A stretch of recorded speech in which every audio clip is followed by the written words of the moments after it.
Good afternoon. Prime Minister Pedro Sanchez apologised to his people last night after an escalating corruption scandal brought down a senior Socialist Party colleague. Sanchez, who has led Spain since 2018, said there was no such thing as zero corruption, and he sought to distance himself from the affair, ruling out early elections. Opposition Conservative leader Alberto Núñez Feijóo said it was time for Sanchez to resign. Survival is no longer an option, he said. A downbeat Sanchez admitted it had been wrong to trust Santos Cerdán, the secretary of his Socialist Party, and spoke of his deep disappointment. Cerdán has been asked to testify in court after a judge suggested he may have acted with former party officials in improperly awarding public contracts in exchange for kickbacks. He said yesterday he was stepping down to defend himself in the Supreme Court on the 25th of June, maintaining he had never committed a crime nor been complicit in one.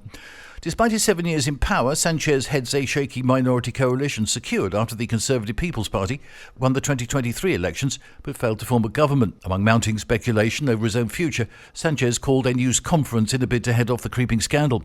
In a statement followed by media questions, he said he knew absolutely nothing about the corruption affair and instead pledged to reconstruct the leadership of his Socialist PSOE party. However, Sanchez may face pressure from within his coalition after Deputy Prime Minister Yolanda Díaz from the left-wing partner Sumar said she also wanted explanations.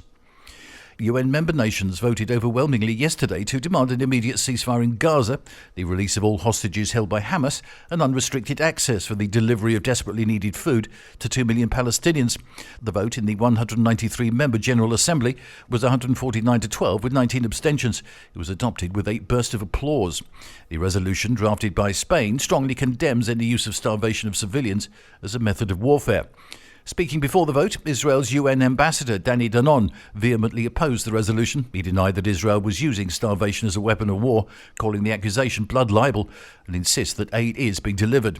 At the start of the meeting, Spain's UN ambassador Hector José Gómez Hernández urged members to vote in favour of the resolution in light of the catastrophic humanitarian situation in Gaza. And in Marbella, the proliferation of fake luxury goods is a problem, so the town hall has launched a special operation against illegal street selling and has so far seized 12,300 fake goods, of which more than 8,000 were counterfeit designer handbags, clothes and sunglasses.